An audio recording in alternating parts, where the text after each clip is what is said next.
Lucky to work for a great group of people you really believe in? Find yourself making an impact? Technology is a river that flows through every aspect of an organization, and today is different. We put ourselves and our organizations literally at risk of complete destruction every single time we get online. One click, one distraction is all it takes. Hi, Cybercrime Junkies. This is your host, David Morrow, along with co-host Mark Mosher. Come join us as we explore our research into these blockbuster true crime stories, along with interviews of leaders who built and protect great brands.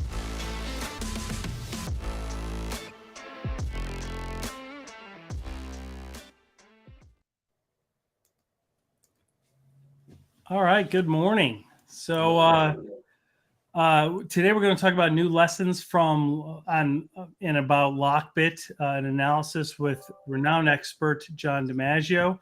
This is going to be kind of an in-depth analysis with Jon, and I'm so humbled to have you in the studio today.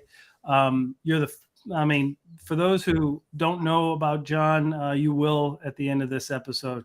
He's the nation's foremost expert, a best-selling author and security researcher at a chief security strategist at Analyst One. And we're going to get into what they do at Analyst One and some of the great assistance that Jon has been giving to so many. He's got decades of experience kind of hunting, researching, and writing about advanced cyber threats. Jon's a expert in nation state and large-scale ransomware attacks, including the world's first ransomware crime syndicate, BlackVine. He's aided law enforcement in federal indictments of nation-state attacks. He's been in the New York Times. He's been featured on Bloomberg, Fox, CNN, Reuters, as well as Wired. He's spoken at leading conferences like RSA and Black Hat. So today we're going to talk about LockBit with a side of our evil. And LockBit is by far, in a way, the most prolific ransomware cybercrime gang today in modern times. They've successfully launched hundreds of confirmed attacks across the globe in recent months. And we are looking to learn more and have some good conversation with you, Jon. Jon, welcome to the studio. Thank you. Thanks for having me. I'm really excited to be here, guys. Yeah, we're really excited that you've taken time so we can have this conversation. For those who don't know, I see a lot of posts on LinkedIn and other forms of social media, a lot of articles out there about this book. Okay, Jon wrote this book, and I'm telling you, it is fantastic. And I have so many questions, but we're not gonna spend all day asking you about this. But for those that don't know the book, it's The Art of Cyber Warfare. It's an investigator's guide to espionage, ransomware, and organized cybercrime. And I have just a couple questions, Jon. I mean, what drove you to create this book?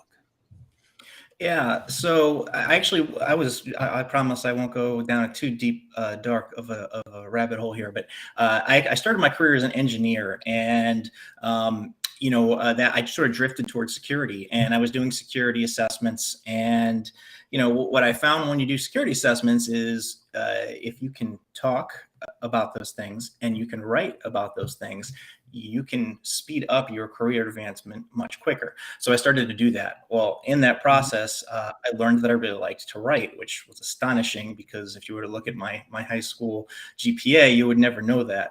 But it just became like a passion of mine. I really enjoyed doing it. So I didn't go to college until I was 30. So when I went back to get my degree and I started doing like a lot of these long-term research projects and things like that, I really got into it. And what I found was once I finished college, I was just like, I want to keep doing this. And eventually I got recruited to go work for a government intelligence agency. They trained me how to be an intelligence analyst. I already had the technical engineering background.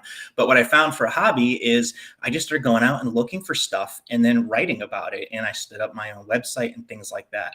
Well, government agencies don't always talk with one another. I had one agency that thought I was maybe using my access to better my career because of the public blogging. So they showed up to work.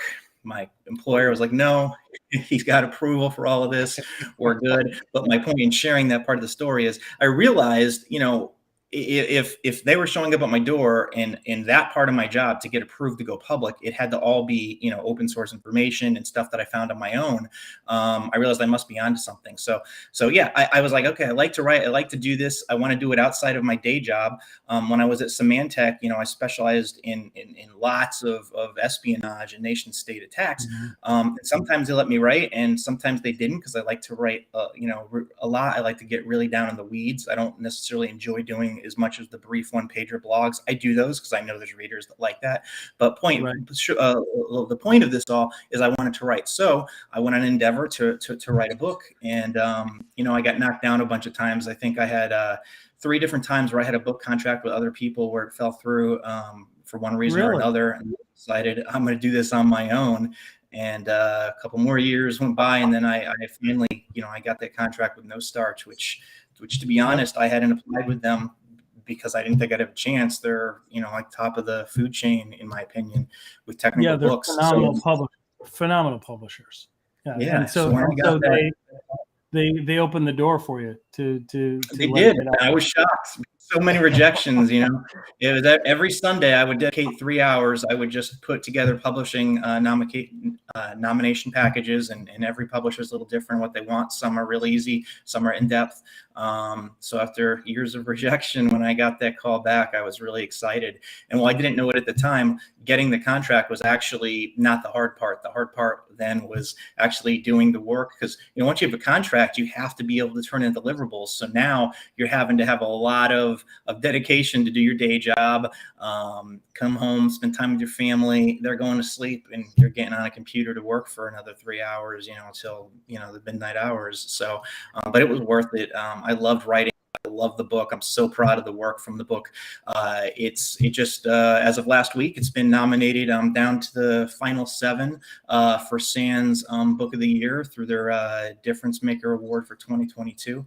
Yep, you had my vote. I voted in that. Absolutely. Congratulations. Thank you. Yeah, voting's up. I found really interesting about haven't voted. I voted for you twice. Absolutely. Mark, thank you. He was driving through Chicago and he was like, well, everybody votes twice here. So yeah, right. It was not a problem. What I really like about the book is you don't have to be technical. It's really divided into 2 parts, right? The second part is more, it's a deeper dive for those kind of in the field. But the first part is story after story about it. It really has like synopsis of some of the things that we all see in the news and how it relates. And I don't want to give away the nuggets that are in the book, but what I loved was just things behind some of these major data breaches and how they're actually tied to nation states. And nation states don't just attack other nation states. I mean, I think that was one of the initial takeaways. Most people think nation states go, it's just government against government. We're not involved. No, like they're going after private industry to do things like to find out who the spies are in the US, right? To find out who works for the CIA. And they correlate the data that they steal in these data breaches with other information. Yep. And that's really scary. That is really scary for the average American, like the average person in North America, to see some of this stuff. Like it was really shocking. I mean, it was a really good analysis. And I appreciate the fact that you still do those micro blogs, like the posts and the small things, because there's so much information out there. People don't have a lot of time, and it's important to get out there. But for those that really want to find out the reasons why you're coming to a conclusion in a short post, then you've got some of your other research. Yeah, well, one of the things that I try and do is I like to tell the story. I mean, I do this work because I have a passion for it. Like I said, I did the book for a side project for fun. I did the blogs for fun, and now everything I write through Analyst One, it's all for the public, so it's all publicly available. There's no sales gimmicks in or anything like that. It's just straight research. They let me publish it. They let me do my thing. But one of the things that's important to me is to make it so that you don't have to be the most technical person in the world. I want to tell you the story. I want to make it interesting. And I write for analysts. So also, when my long in-depth reports, they might be 50, 60 pages. And I do probably 3 of those a year. And those are for analysts. And then I do much shorter content where, I try to get something really interesting and focus on it and do a shorter blog or shorter piece for people that might enjoy that. But I really strive to, and that's a lot of the feedback I get, sort of confirms that, I really strive to tell an interesting story and to not make it so in the weeds that, you have to have an engineering degree to understand it. Yeah, exactly. Right. That's why I really like that about the first part, right? The second part of the book, I geeked out in it. Like, I really enjoyed the technical aspects, but in the first part, you had good arcs about a lot of the things that have been in the news. Our very first live stream on this platform talked about the Sony data breach, and you have a whole thing on it. Like, it's a good arc. You've got that. And then if you want to go deeper, there's all the research behind it. So really, really phenomenal things. So couple questions I had just in general for our discussion today. For people that aren't in technology, right? Can you just walk us through the difference between nation state attackers? When we use that phrase, explain that versus regular data breaches, like the kids in Lapsus and the SIM swap crypto hackers, right? Like, walk us through some of that and some of the unique characteristics of that. Yeah, well, why don't we just use the example that you started out with, with the Anthem breach, So tell the listeners what happened in that breach. Sure. So in the Anthem breach, at face value, that breach alone, what happened was Anthem got compromised, and a bunch of medical records and data were stolen and exfiltrated. Mm-hmm. Well, that turned out to be attributed to the Chinese government, and we wouldn't be able to validate that for a few years, but eventually in 2016 or 2018, I don't remember which, an indictment came out confirming that, naming names. Well, when that actually happened, I was working that, and here's sort of the difference of what you'll get between a traditional cybercrime incident versus a nation state attacker. If this had been a traditional cybercrime incident, that Anthem breach would have been it. That data would have been stolen. Those patient records have probably been sold. They would have been used. It just would have been monetized, really, right? Yeah, like they just would have sold it on the dark web. Mm-hmm. But here's the difference. With espionage, you cannot look at one incident. It wouldn't make any sense. Okay, you got to look at the big picture. That's why you have to focus. You have to specialize in digging into that attacker. So in this example with Anthem, if you'd stopped there, you'd never know that it was an espionage attacker. But when you looked at what happened with that same organization that was behind it, by associating, sort of building a digital fingerprint on them, the tactics that they used, any sort of human behaviors, anything unique, and you sort of overlay that against other attack data, and you extract attacks that match that pattern, what you would have seen was the same attacker, the same adversary, also attacked OPM, the Office of Personnel Management, which is the organization responsible for facilitating security clearance investigations for the United States. So you work for the CIA, you work for the NSA, you work for the FBI, whatever. Any organization being right, different layers of when you think of top secret information, right? There's different layers of people that get to see what is really going on. And that information has everywhere you've lived, your relatives, if you've done drugs, all the bad stuff and the good stuff about you is going to be in there, because they use that to make decisions on giving you access to very sensitive information. So this specific PLA organization also targeted OPM. So here's what happened. When you take the data from OPM, so now we have a list of people that have clearances, and now when you go look at Anthem, you realize, at least at that time, Anthem was the healthcare provider for the federal government. For federal government employees. Yeah. Yes. Yeah. I worked for one of those intelligence organizations, and they were my provider. And the point being, when you marry that data together, you take that list of people with clearances, you take now their healthcare data. Yeah. Those are, and that's not even the whole story, but that you can start to picture. The whole idea is to blackmail people. Okay. Whether think about it. I'm just I'm just going to be honest with you. Maybe you were, you had problems with your marriage. Maybe somebody stepped out. Maybe you got an STD test or something. Whatever it is, all that is in your healthcare record. Now you have a history of doing. Your files are permanently sealed, man. Like, don't worry. John, this is actually a surprise episode where we expose Mark. Yeah, no, I've been totally expunged. As far as I know, I'm an infant. You're using an infant social security number for everything. I've learned a lot on these episodes, right? Sorry. Yeah, no, you're good. But that information married together is a weapon, and and there's other pieces of the story, but that's what's publicly known about it. But just those two pieces together, we can sort of show that pattern where with espionage, there's usually more than just two attacks in a campaign like that, and there is in this story too, but that's the public piece. But in those two, you can really see the example of how they're using that data, what they're doing it for, and what the long-term mission is, which is to come up with a list of information that can be used to blackmail U.S. citizens that work for the government. So again, that's the difference. If cybercrime, you can do one breach at a time.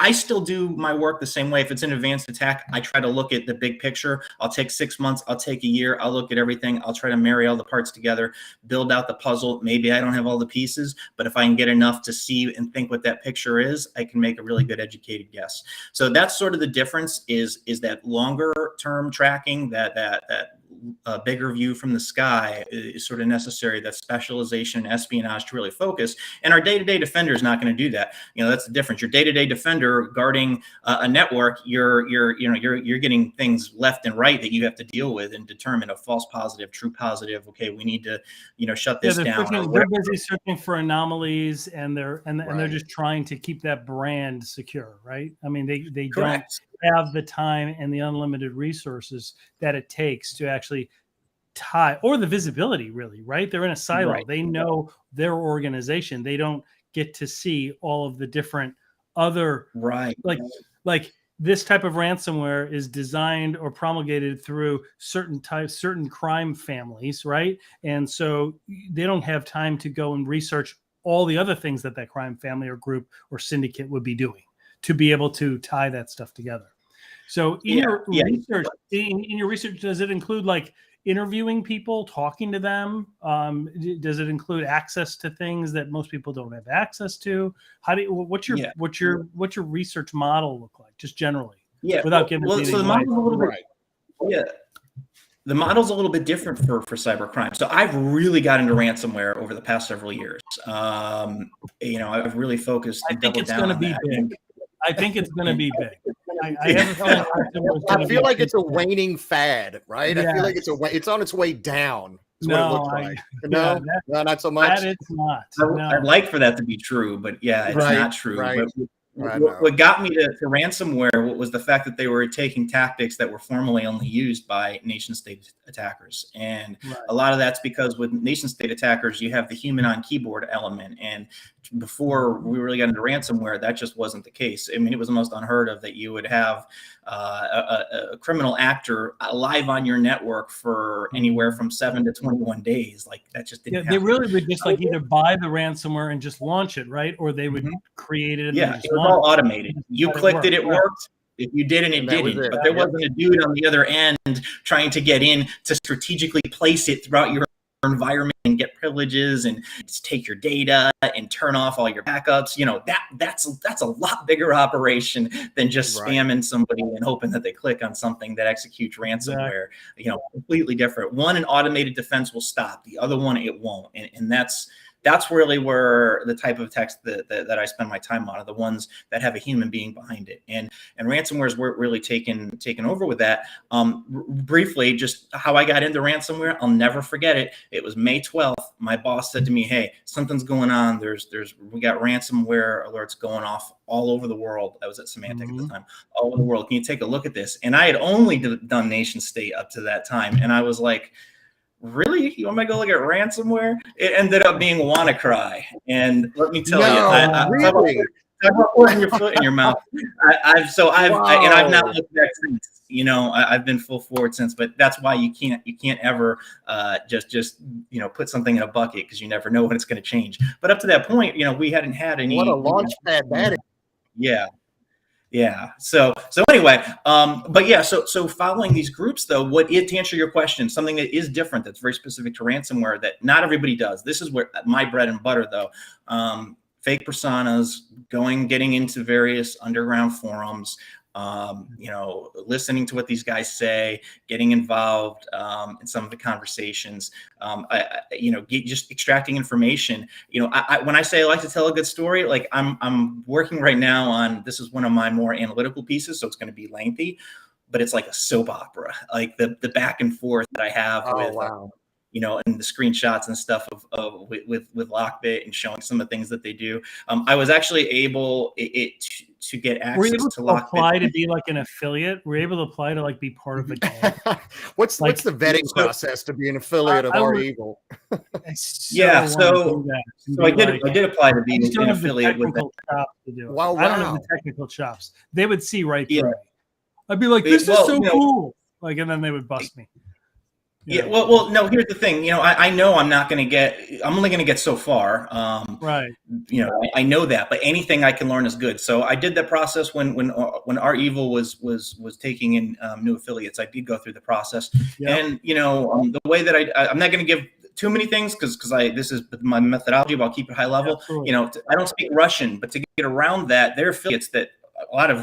More affiliates are not in Russia than are. So, but as long as you can speak a language that's I guess that's not English and that's in that element of the world, even if they don't speak it, what you do is, let's just say German, for example. Let's say I start talking in German. Oh, I don't speak German. Well, we all spoke at least a little broken English because that's who we're going to target, our Americans. So that'll at least get me through part of it.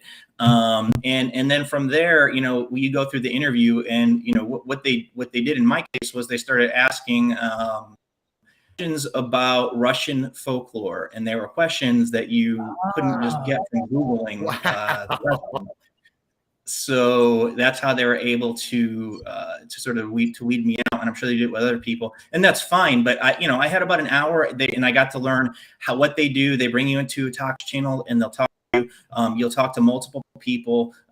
There's a lot of technical questions. There's a lot of questions on what you've worked in the past, and you need to be able to show that and prove that you've worked other, because they want people with experience. They don't want somebody just learning. Right. So I knew I wasn't going to get through that whole process, but I wanted to learn as much as I could. So I did. So I do that every time I see an affiliate ad go up. I apply. That's amazing. Sometimes I'll actually reach out as myself too, and just see if they'll talk to me as well. But just so that we're clear. Yeah, I mean, I would think some of the groups are more I mean, a lot of these groups, like some of the groups that are out there that are doing certain types of tactics, right, are very boastful, right? They want a researcher to come in. They want to talk about it. They want to brag about it. They want to brag. Yeah, there's a lot of bravado. Like we've seen it. And then some, they're really hard to crack. They're really hard to get them to even kind of come out of their shell at all. Are you seeing the same thing? Yes, I feel like there are more that want to talk than don't, but yes, there are some that sort of have a stronger OPSEC discipline, and they're proud of what they do. Like they're proud of what they do, right? They've been able to deconstruct something very complex. They want to tell everybody how they did it. Yeah, the ones that are really proud want to tell everybody, and those ones are more approachable. LockBit's probably LockBit and former REvil were probably the most approachable out of all of them.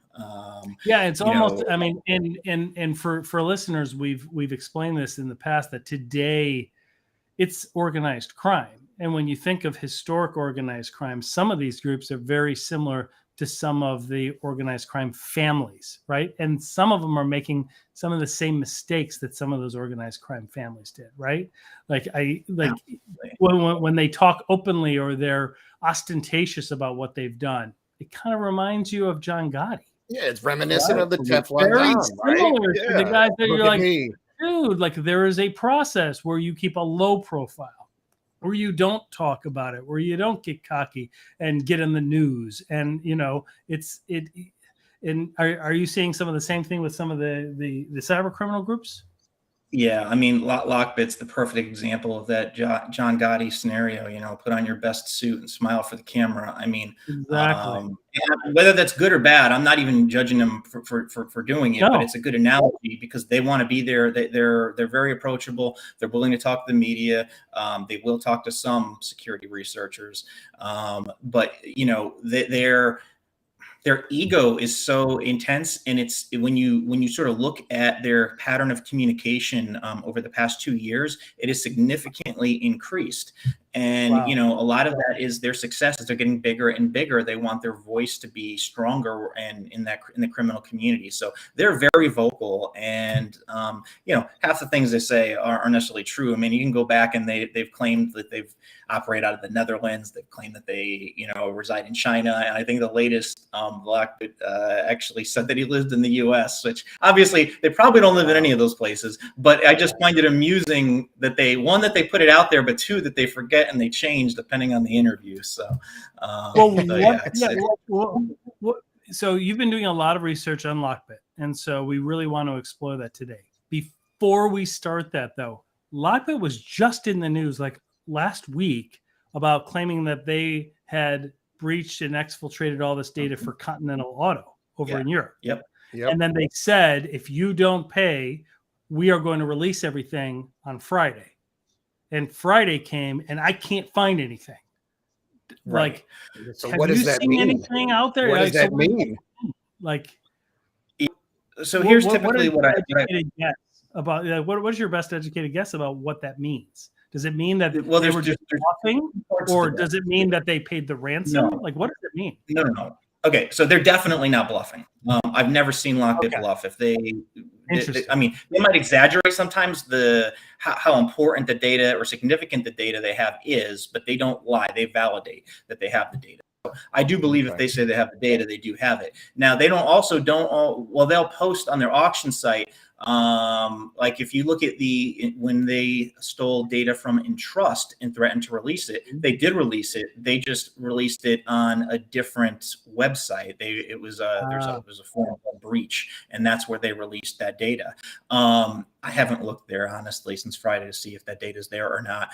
But if they say that they're going to release it, it is either being released, has been released, or there's still some negotiation going on and they behind the scenes have given them a little more time, or like what you said, they've been paid. But if they get, you know, if they were paid, yeah, they wouldn't leak the data. But I don't think they would, because Continental went out and publicly said, which I applaud, because not many victims would do this, that they're not paying that ransom. Wow. And where I think that LockBit overplayed their hand here was $60 million is a lot of money. And I think that, you know, I get they make their ransom based off the profit that an organization makes, but I think that you got to get more. I realize they're almost always willing to negotiate, and that's not what you're going to actually pay. But I just feel like their numbers keep getting higher and higher, and I feel like if from a business model, forget the criminal aspect, the business model, you're hurting yourself, because if you ask for smaller amounts, it's a higher likelihood that those places would pay.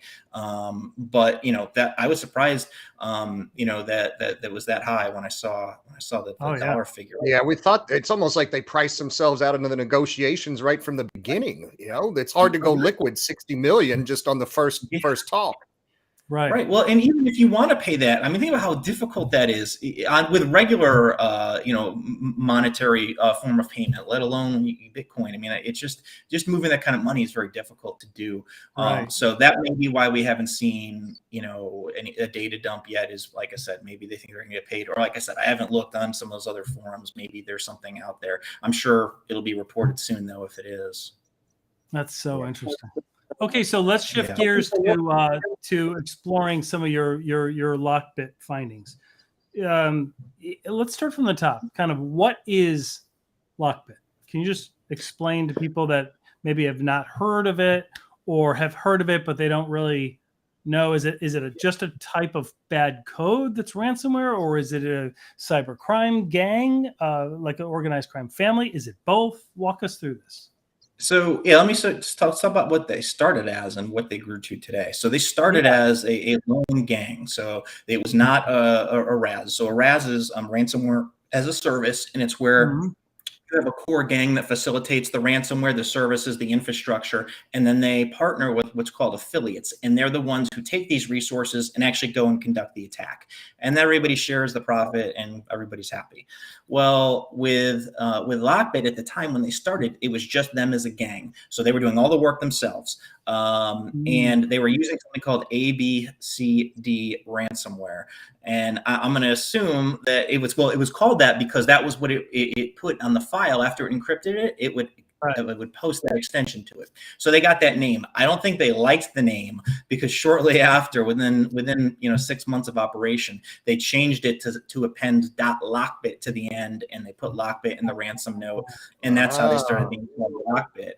And then it was in Couldn't get 2020 more creative than that. They couldn't like call themselves the Cobras. They got like a bad marketing department or something. You have to come up Like, with they something need a much more marketing- cool. Yeah, they something need a much more marketing- cool than that. you got what I call your video game based ransomware groups, Are Evil, named from Resident Evil, Vice Society, taking a step from Grand Theft Auto. So LockBit went with lock and then bits. We're locking bits, and that's what they came up with. But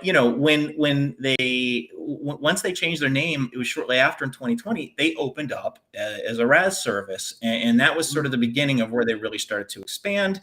Early in that process. Listeners, John, I don't mean to interrupt, but for the listeners that don't understand what a RAS service is, I know we live in this world, but there's a lot of business owners and people that listen to these episodes. It stands for RAS. It's ransomware as a service, and it's really where a organization can create the actual ransomware, like some malicious code. They can handle certain aspects of the transaction. They'll create the decrypt keys. They might handle the customer service. They might handle some of the money laundering or the payment transfer, right? But then they hire all these affiliates that go, and they're the muscle. They actually go and execute on it, right? That's right. Okay. And then there's also another layer. There's a whole group of IABs, right? Which are initial access brokers. Did you find, have you found that IABs are involved in some of LockBit's? So walk us through what IABs are, if you don't mind. Yeah, so an initial access broker, IAB, it's a business in itself. So what those individuals do is they go out and they hack into corporate organizations. The bigger the target, the more revenue they make, the better. And then what's different about what they do is they have to be very stealthy because they're not stealing anything. They just want to get the access and hold the access. So they want to get in undetected and remain there. Once they have that access, they come back to these criminal forums and they market, advertise it, and they sell that access. So now an adversary just buys the access and walks right in, and they have now eliminated all the time and resources that are necessary to go and exploit it to begin with. IABs, these initial access brokers, these could be people that they'll get access to a corporate network, a government agency, or whatever, but then they don't necessarily want to get involved in extorting them or anything else. They'll just make a quick buck, a few grand on the dark web to just sell. Hey, I've got access to, these 10 organizations. They buy it and then they make their quick buck. Okay. And it's less likely to get arrested also by just being an access broker. They're not the big fish. So, there's so big this government. way they might. So they don't make themselves a massive target of law enforcement. Exactly. Right. Exactly. Interesting. Yeah. Okay. And even law enforcement generally doesn't know they're there. Law enforcement doesn't even know they're there usually until after the fact when it comes out how the access was even obtained. So they're long gone by that point. Interesting. So, okay. Yeah. So ABCD ransomware becomes LockBit, and then who do we know where they're based out of? Is this a group mostly in the Eastern Bloc, Europe? Is this in Asia? What do we know generally? Yeah, so the core group my opinion, well, so they're all from Russia. I believe they all still live in Russia. I mean, why wouldn't they? For the most part, you're secure there. You're not going to get arrested, especially now. So I believe that's where they still are. There's been LockBit, the actual leader of LockBit, has made claims that he's in other places, but he they run their corporate network through, what is it, Starlink, Elon Musk's internet satellite provider system. He's claimed, like I said earlier, that he lives in the US. He's claimed that he lives in the Netherlands. He's claimed that he lives in China. I think he lives in Russia. But those are all the claims that he likes to make publicly. But they all speak Russian. They're all originally from Russia. Now affiliates are something different. Affiliates, if they're skilled, they've got the reputation, and they're trusted. That's really all that it takes to work for them.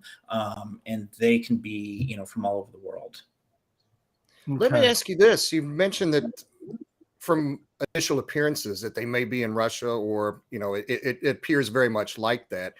And Dave and I and the team, with speaking with some of our resources in Croatia, Dave, you know who I'm talking about, and one of our resources in the Ukraine, from what we understand about the operating out of Russia is you have to play nice with the nation. Like, you can't be in there and not. So does LockBit's tactics and techniques reflect those of a nation state threat? No, so there are groups. I wrote last year a paper called Nation State Ransomware.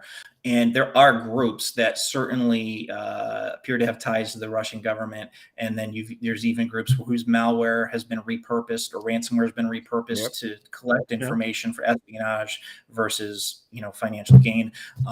LockBit I have not seen any evidence that LockBit is one of those groups that is affiliated with the Russian government. That doesn't mean that they're not. It just means that I haven't come across information to show that they are. But generally, speaking, these guys are out there to make money, and then they end up in a compromised situation where they then have to work and support the Russian government. But what they do, because they don't want to get arrested, so long as they don't attack, a Russian entity, and they build it into their code to check to see, the language being used and keyboard and all that great stuff. And if it's within the CIS, the former Russian Soviet Union countries, they don't attack. So most of their attacks, though, are outside of that. So it's really not an issue, but that's just sort of a safeguard to make sure that they don't do something that's gonna get a knock at their door by the FSB. But we do know from multiple leaks, Conti leaks alluded to it, and then the TrickBot leak that came out had a lot more evidence that facilitates that kind of the premise that I had written about in my paper. That these groups are affiliated in some way with the Russian government. Not all of them, but a handful of them, and they're leveraged to use for those purposes. And you see TrickBot being used in the Ukraine now for non-financial targeting.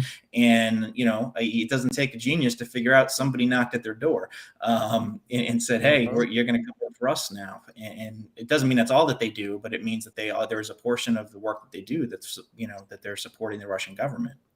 Sure.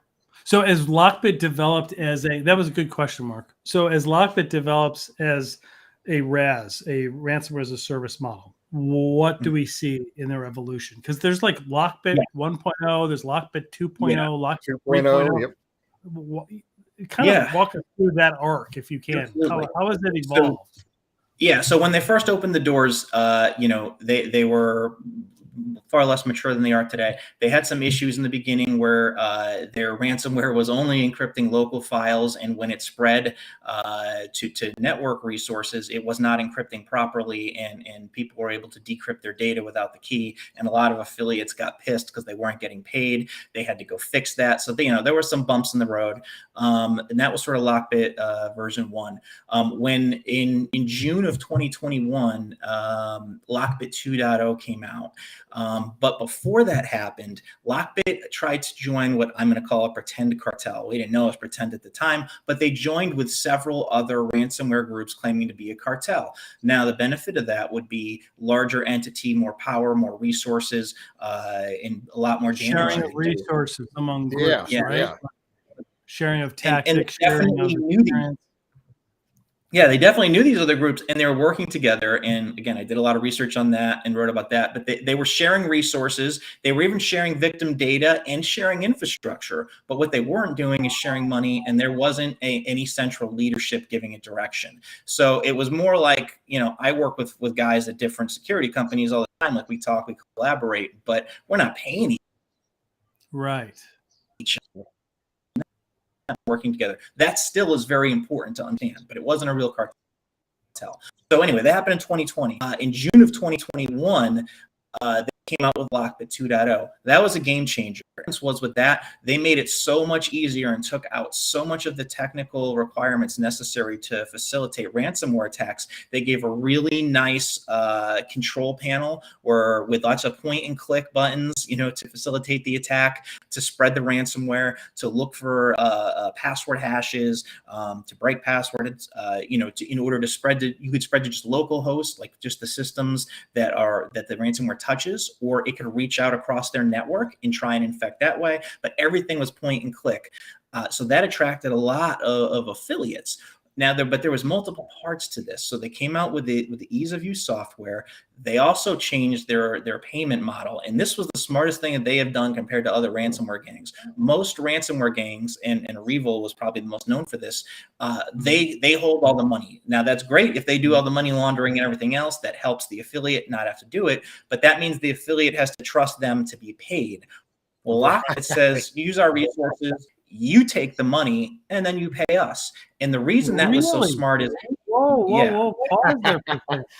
So the core, can you imagine organized crime families in the United States going, we won't hold the money. You take the money. You take our cut. Like, that has never happened. That's an interesting, so that's LockBit 2.0? That's that version? Yeah.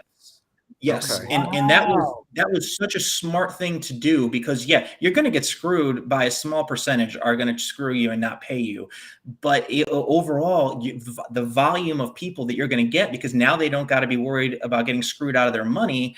You're more likely to players.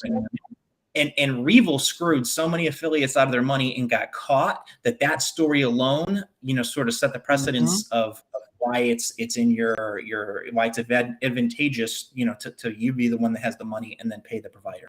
So anyway, most ransomware gangs don't do that. LockBit does, and that is why one of the reasons they've gotten so many affiliates. The second thing that they did is they went on sort of this smear campaign against other ransomware groups. So on these forums, they started posting things. I'm just going to use Revil as the example. They started posting all this negative information about Revil, and then Revil would get pissed, and the two personas would go back and forth with each other, on these forums, and it's great for for us getting on the information between the two, but for them, they really wanted to smear Revil, who at the time was still at the top of the food chain, because they wanted their affiliates. And you can go back again. I like to look at big picture. I went through that whole year and I looked at all their, just all the data that I had, all the communications that I saw, and they really had some very deliberate things that they did that, when you put it all together, really made Revil look bad. And I think it was a very strategic move on their part, long term, along with the release of their updated ransomware and their new business model, in order to move up to the top spot. So that was a long play to get a competitive edge over your competition. That's a business decision, visionary planning, strategic moves to get one over on the competition, which was RE. It is. Wow. And most people don't realize that about LockBit. Like, they're, from a business perspective, they're much more strategic than they are tactical. They're smart about what they do, and they think long term. But we look at them, it's short term. Oh, they did this attack today. They did this other attack. We don't look long term. But that's sort of what this project I'm working on right now is doing. Look at from a complete and total assessment, looking at everything from the human factor.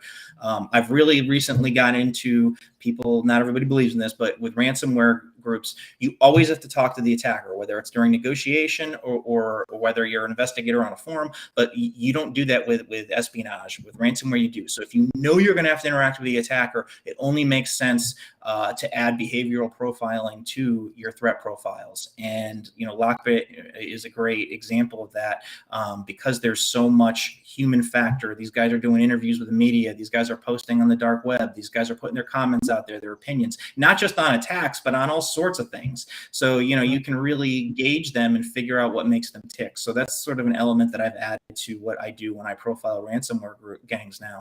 But Revil is definitely, LockBit and Revil are one of the most interesting ones that are out there. But they still weren't, even when they released 2.0 and they did all this, they sort of got up into what I'm going to call the second spot. They still weren't number one. Conti was.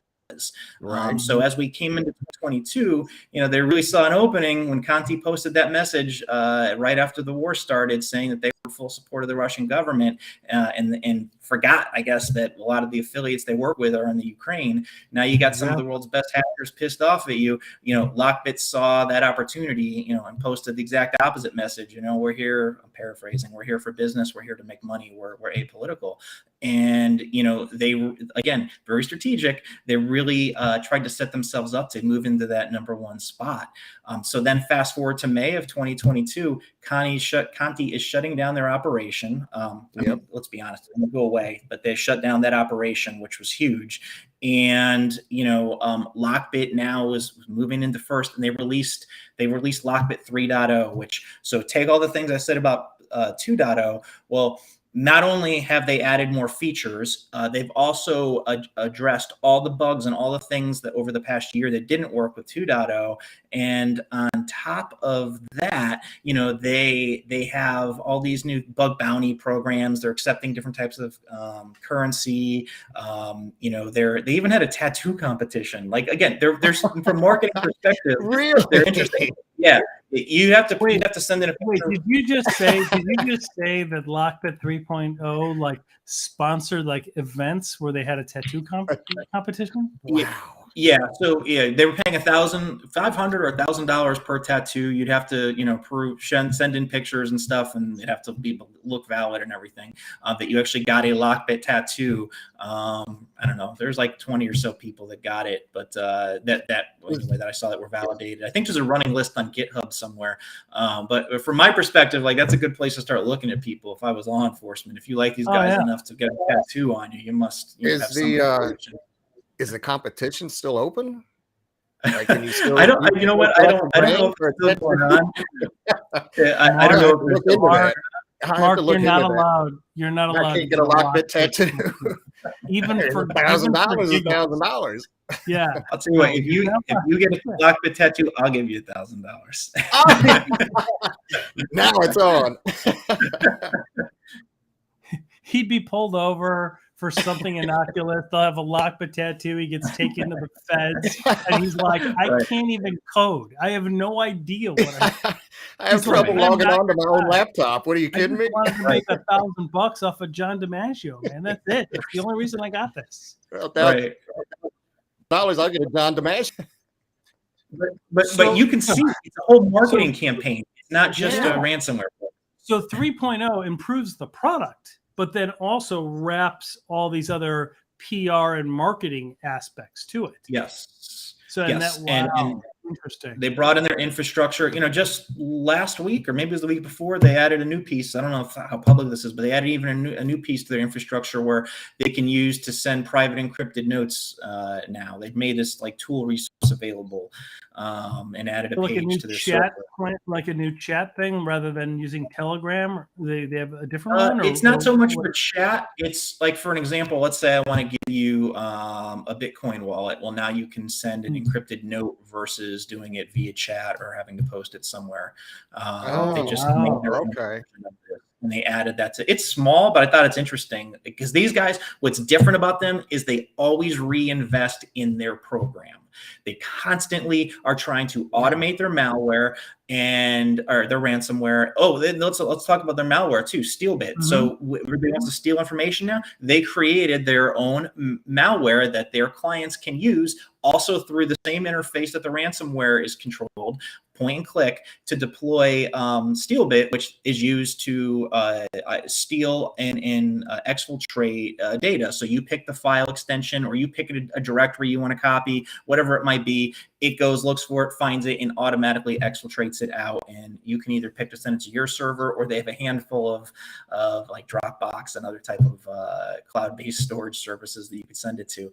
But they make it as easy as possible. Literally, you know, you don't have to be a hacker anymore to work for LockBit. You can do point and click. And I don't have any proof of this, but my belief is they're doing this, and they haven't done this yet, but they're doing this to eventually get to a point where they can rely less on affiliates. Not that they won't use them, but they won't need to pay them as much, because they've made it so easy for them that they don't have to spend near as much time doing it. Like, they were the first to automate their ransomware, and they, like I said, they constantly are building these new features and functions and, you know, supporting background. So yeah, they want to be the top ransomware gang. They're making it easier, but at the end of the day, if affiliates spend less time, they're probably eventually going to pay them less. But affiliates can still make more money, because what we're seeing right now, and the proof is in the pudding, with LockBit 3.0, there is more LockBit attacks than any other ransom group ever. You know, it's out of control, the volume of attacks we're seeing. That's because it's so easy now,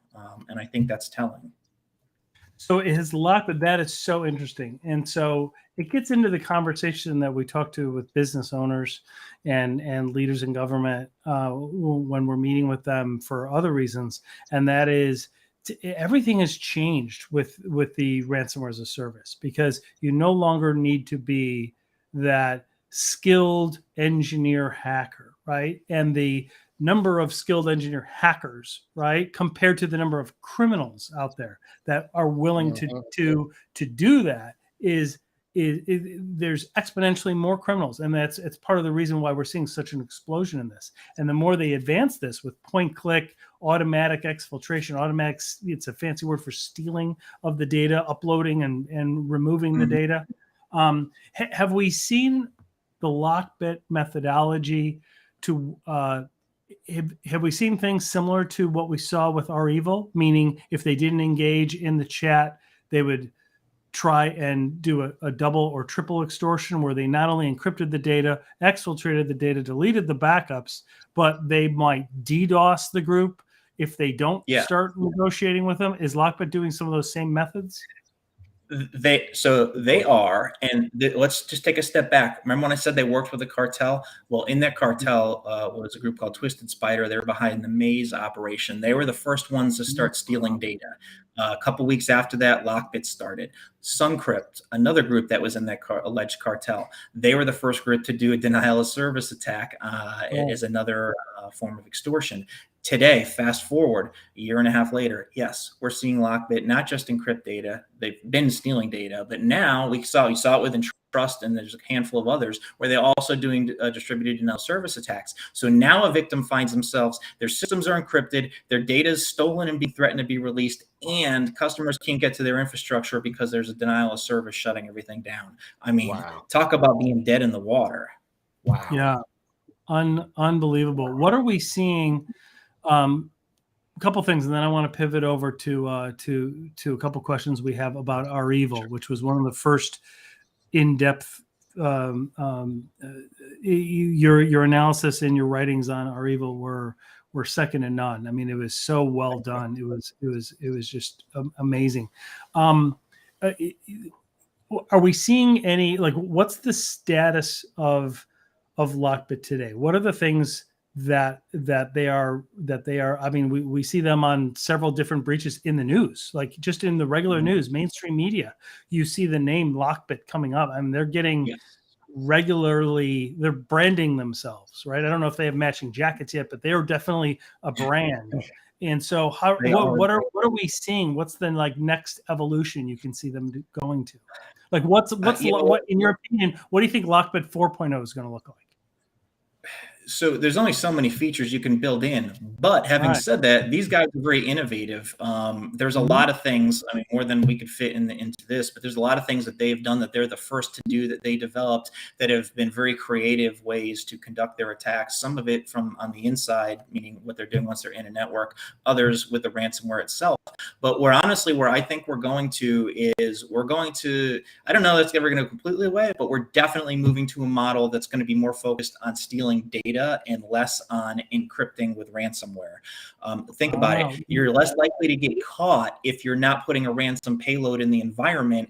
And if you just go look back over the past 2 years, the biggest issues or the biggest breaches we've had aren't because a company has their data encrypted. The biggest issues have been, like, let's use Apple as an example. When REvil went after them, they were going to release intellectual property prior to them having their new laptops come out if they didn't pay them. And, so it's just things like that. The intellectual property theft and release, or your customer data being released, has far more of an effect. So it's easier to do, and you're not as likely to get caught if you're not putting, payloads throughout the victim's environment. So I think that's what we're going to move to. Okay, that makes a lot of sense when you think about it logically. So the extortion element will still be there. The payment will still be there, but it'll be in the hands of the criminal organization. They're not going to spend as much time theoretically in the future locking it over still on the premises or in the possession generally digitally of the actual victim. And we're starting to see that now. It's just a smaller percentage. 10% of the attacks I've seen have been just the data extortion. So it's not like it's a mainstream thing yet, but I think that's where we're headed to. Makes perfect sense. Yeah. So from your research, when we think of REvil, after the Kaseya attack in July 2021, the U.S. government kind of took some action. They had a discussion with Moscow prior to the Ukraine invasion, and then there was that big bust that was very visible. That kind of traditional Russian bust where they break down doors and they throw guys on the ground. It was very dramatic. And then they do that. So many questions there, but first, let me step back. Are there any similarities in either the personnel or the methodology? We've touched on a couple of them, but between REvil and LockBit? No, you mean today's lock? I mean, today's REvil, correct? Today's version. You're right. Correct. Yeah. There's almost none. So whether those guys that were arrested, REvil went away. Whether they had the right guys or not, that's a different argument. But regardless, you can't argue the operation stopped. And then the only thing that really the new operation has in common is it's using the same infrastructure and they're using REvil payloads. But the persona, the human element, the behavioral pattern, even the TTPs that we use in attacks are all different. So maybe there's a guy or two. What TTPs are, just because people don't necessarily understand. Yeah, can you explain what those are? Just in a short summary, that would be, so it stands for tactics, techniques, and protocols. But really what it means is the things that we as humans that we use in an attack. So if I was going to break into your house and I liked to use a crowbar in order to get into... It's like the MO. It's like the modus operandi in a regular physical criminal attack, right? This person always ties up his victims a certain way or something. There's like okay, interesting. We can none of that is very similar.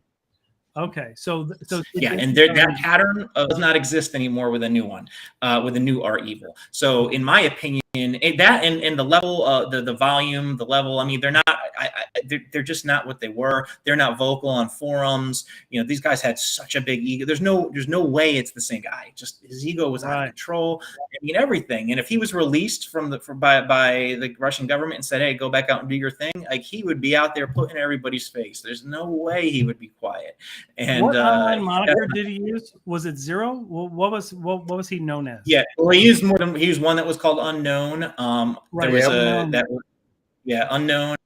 and then like Zero New Day, and Yep. then one he actually had early on. He actually used just the R Evil moniker itself. There might be one in there I'm not thinking of, but because it changed a handful of times. But yeah, there's those 3 or 4 that he used.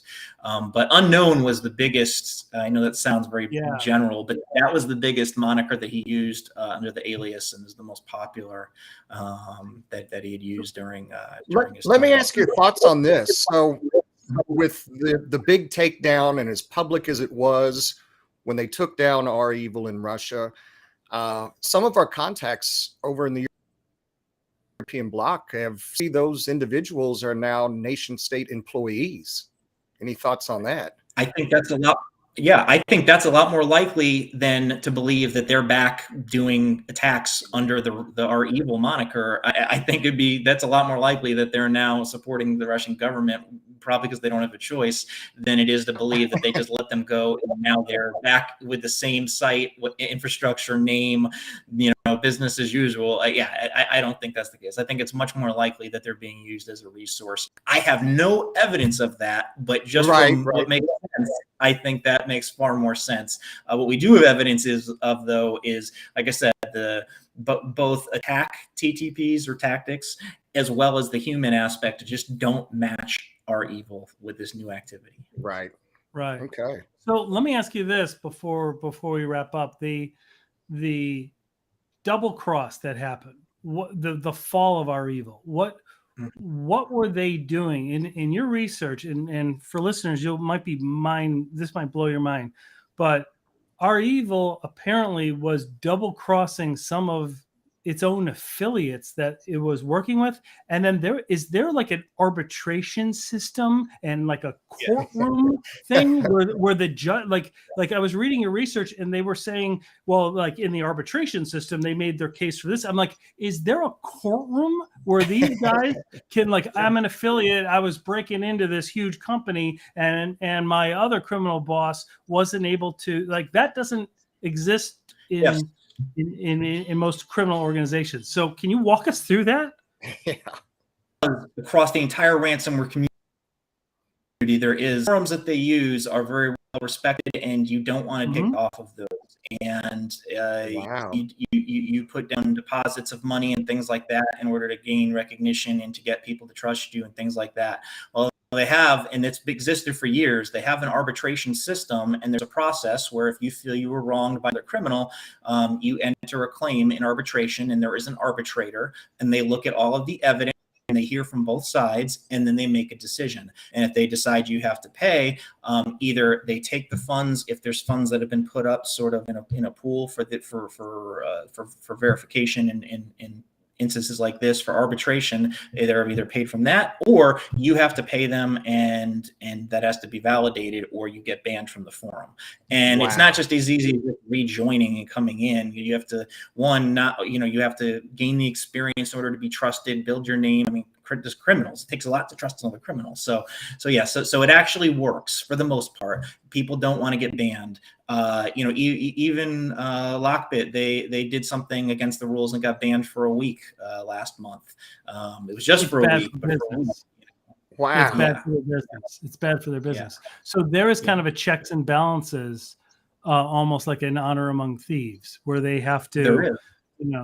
So there's a whole system. I just found that interesting. It is something that most business owners and most people that even are studying this are unaware. So that I found very interesting. What did R Evil do that involved their double cross? What were they doing to their affiliates? Yeah, so this is in my History of Evil white paper, a history of R Evil, play on the words, white paper. But yeah, what they did is they actually, and this was originally discovered, the code was discovered by Advanced Intel, but they were building code into their into their software or their ransomware and their control panel, in which case when an adversary was having a chat with a victim, affiliate having a chat with a victim and doing negotiations, the core gang from R Evil could cut off that negotiation and switch it so that they were now negotiating with the victim, and it appeared to the affiliate that victim just disappeared and decided not to pay. Pays the So they gang, and they don't know that it's a victim. different person. The victim, Right. our evil gets paid. They tell, and they keep everything instead of having to have a resource. Wow. That is unbelievable. That is unbelievable. Hey, I've got a quick question that I would love, just some recent whispers in the wind that I've heard. So with the shuttering of Conti, I've talked to a couple of people that said maybe that was a dismantle and disperse operation and scan all the pieces to the 4 cardinal points of the compass to be reassembled at a later time. Those servers have come back online. Any thoughts on that? I'm not that close to that, but I just wanted to get your input. That was 100% and well planned and well done exit. When they went after the Costa Rican government the way they did, that was sort of a die by my own sword technique. You know, there's no doubt in my mind they have a long-term plan, and my guess is it just got too hot, and they are taking a step back, and they're sort of still facilitating that overhead business. They're just doing it for other ransomware groups, but I 100% believe we will see them again in the future. They're too good at what they did, and it's too lucrative. Yeah, they made a pretty compelling case. It seemed like a pretty compelling case that's probably what that reflects. So what do you see as far as the evolution of ransomware as we've come like full circle now from ransomware as a service to LockBit 1.0, 2.0, 3.0, you know, potentially other things that it could evolve to. Are there new groups, new affiliates that are using some of these successful tactics and techniques and protocols to start new organization? Like, are there somebody on the horizon that we haven't quite heard about yet? Any input on that? I mean, you know, a lot of the groups that are popular today came from just that model you spoke of, to, you know, include our evil, you know, like they were once affiliates of someone else. That's how they learned sort of, you know, the ransomware gang, and then they branch out on their own and start their own program. So yes, that definitely happens. As far as what are happening today that are relevant, it's hard to say. And the reason it's hard to say is there are so many ransomware groups right now, and there are so many new ones popping up that, you know, until you have time to really go and one, get them to have a track record and experience, and for you to figure out who they are and how they tie to something else, that takes time. So until that happens, it makes it difficult. But also there's just such a high volume of them. It's difficult to know. So I don't have one on the top of my radar that I can give you an example of. Okay. But I know, because history shows us, you know, dark side to black matter, and then they went and started doing development. Black matter developers who helped develop LockBit 3.0, so they're working together. Our evil, they had a close relationship with dark side. I mean, so all these resources, you know, you can just sort of see them go out. But what is different is it used to be a group would go away, and that entire group would now move over and rebrand, and that's not what I'm seeing now. Now we're seeing the group goes away, and they might go to 3 different groups. There's more of a disbursement. They disperse. Yes. And that makes attribution difficult when we start to talk about, oh, well, this group used to be that group. It makes it difficult. So we just got to look at it differently, that, oh, this resource might have been with that group, but now it's with this group, right? The ransomware community is so much smaller than what everybody thinks. And a lot of these guys know one another. That's so amazing. We have a question from one of the viewers, one of the listeners. It's from John Young. He was curious about any information you might have about the inside story about the zero-day attack which damaged the centrifuges that Symantec identified at the Iranian nuclear plant. Do you have any insight in that? Yes and no. So the team that I worked at Symantec, I was not there yet. The team and my boss were the ones that discovered that at Symantec, and they're the ones written about in all the books and the movies and stuff like that. I worked for the U.S. government at that time, and I worked. I won't be able to talk too much about that. Right. But okay. There's about it. For the listeners, can you walk us through what happened? Yeah. Can you just walk through what happened in that event? So there was. Story. Yeah, so obviously there were sanctions and things like that. We were telling Iran they could not develop nuclear weapons. Iran was claiming, oh, we have nuclear power plants just for the sake of energy purposes. We knew that wasn't, the U.S. believed that wasn't the case. There was well, at the time, it's validated now. At the time, it was all underground. They had an entire underground facility. Iran did, an entire underground facility that they nuclear weapons, and they were getting close to being able to enrich plutonium. Uranium. Right. So in that process, you have these big those centrifuges. You put the plutonium in, it spins around, separates the molecules, and what you're left with is this enriched version of it, and that's what goes into the development of the nuclear warhead.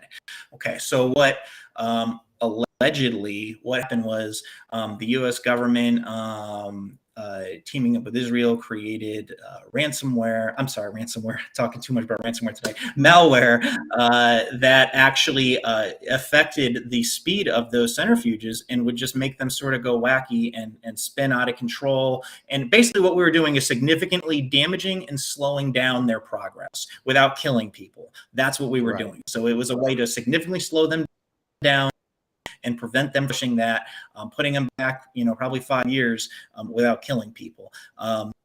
But if you see, and this part is from in the movies, like you see the 0 Day movie or in Kim Zetter's book, we believe that kind of got the Israel part and the U.S. part got a little out of control with who was controlling what with that attack, which is they were doing it too much, which is how they got caught.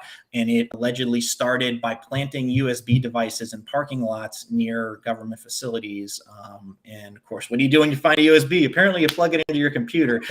I saw that When you work in a nuclear power by the Capitol posted that they found a USB on the ground and if they should plug it into their computer, and they were serious. And I was like, how would people in this day and age do this? No wonder we're getting killed out there. But anyway, yeah. So that's the short of the story. There's other stuff to it, but like I said, so if you're telling us that it came to light because people were baited into like plugging in USBs with some sticker on it that had something enticing on it that would make them put it in. I mean, we train organizations all the time on all the different tactics, baiting and things like that. When we get to baiting, they're like, that never happens. That doesn't happen at all. And here at such a high level, it even happened, or allegedly. Yeah. So yes, shocking. Very interesting.